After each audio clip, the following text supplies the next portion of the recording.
Hello and welcome to this short talk on meditation. Okay, I call this the hut and the palace. You'll see why, I hope. Uh, what if something happened to you that you never expected? I think in life that happens to all of us, but this might be a little bit different, out of the norm. This happened to one of my new meditation students a few months ago. He came to me to learn how to meditate and reduce stress, anxiety, depression, things like that. Very common reason for learning to meditate, so I was glad to help him out. We've had good success with that.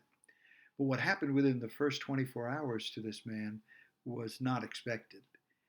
I took my training for meditation teachers in Europe over a 3 year period, plenty of time to learn about the variety of possible experiences that meditation can produce. You want to at least understand it directly from your own personal experience and not just some random sort of experience. Um, so I took my training in Europe and came out and taught several thousand people. And I'm always meeting new and interesting students. So this student that came to me with the questions and the experiences seemed to be pretty much the norm. Um, I it might help to know a little about my student. Let's call him Joe. Late 40s, highly successful in business, stressed to the max, but wealthy, sleep problems, insomnia, things like that.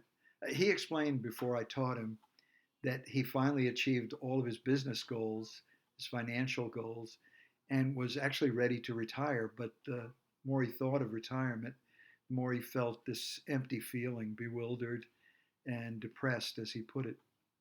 It's not uncommon. But what will he do with his list of goals now that they were accomplished? You might be thinking, I should be so lucky. I'd like to try it, see how I fare with it. Apparently, wealth didn't come easily. He worked hard, very hard, missed sleep, burning the candle at both ends. Like many new students, his stress level was spilling over into his daily life.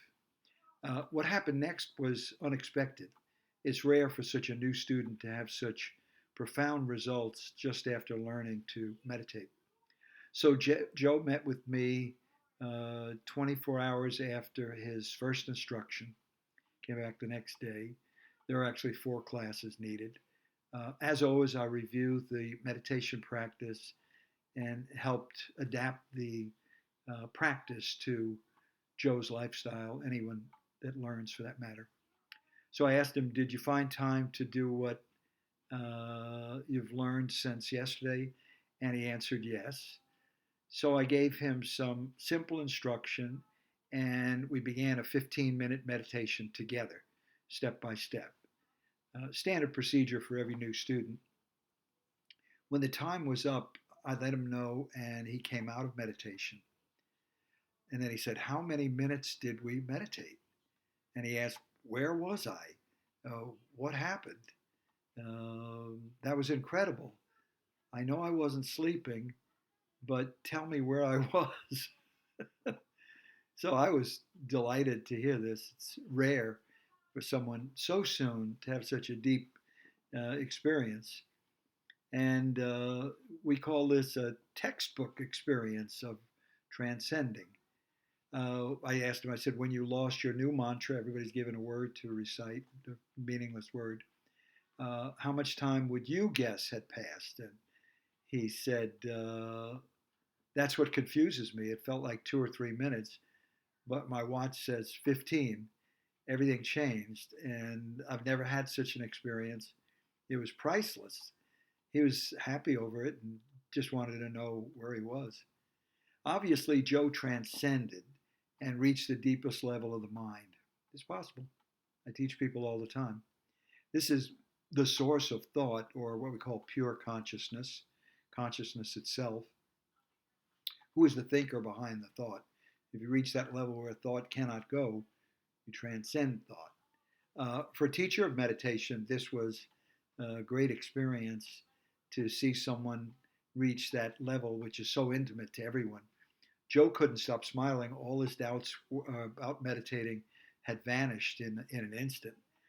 Experience is, after all, the best teacher, is it not? I mean, we all strive for experience. It's one thing to believe in something, read about it, to want it, but to have it is quite another. And that's why my job is so fulfilling. In this pure state, there's no depression, there's no fear, no thought content, just our essential nature without our thoughts. I like to relate it as moving from the hut to the palace. I'll explain it. It's an old story, but it's worth repeating in this instance. Joe and I scheduled our next class for the next day, but by the time we were ready to meet, he had canceled suddenly and said he was filled with fear and unrealistic ideas about what had happened the day before. He couldn't put it into words. This can happen. My teacher trainer explained this in this way. Say you live in a hut without any electricity or plumbing. Uh, Through some good fortune, you inherit a palace overlooking the ocean. That would be nice. You're given the keys and you make your way to the entrance of your new home. But instead of opening the front door, you retreat back to your dark hut. Makes no sense, but think of it this way. The transition is too much for you. You're filled with some doubts and unrealistic thoughts. And as the days pass, you start thinking about that palace, what it would be like to live in such a place filled with light, so much energy, so much the beauty and the scenery. And so you venture out once more. This time you open the front door and step inside. The light's so bright it takes a moment for your eyes to adjust. You find a chair, and after sitting for a few minutes, you jump up suddenly and make your way back to your miserable hut. It takes some time, but you eventually you move back, you move out of the hut, and eventually you move into the palace when the time is right for you. And never look back after that. All those days of poverty and discomfort, they're in the past. This story, it stuck with me all these years. I'll always remember it and feel gratitude for having heard it. If you have a palace and live in a hut, it's because of choice. But the experience of that level of life, so filled with bliss, will never be forgotten. I hope Joe returns to complete his class. I've encouraged him to. All that fear from the past, the buildup of stress and worry, it'll start to dissolve once you move into the palace. I believe there are no mistakes in this regard, that Joe and I met for a reason. There are many who, like Joe, are on the path of coming home to the light, to the self, to who we are without our thoughts and beliefs. My name is Mike, and it's a pleasure to explain these benefits and to at least give a peep, a glimpse into the reality which is there within us all, a state of life that is more than any palace. Okay,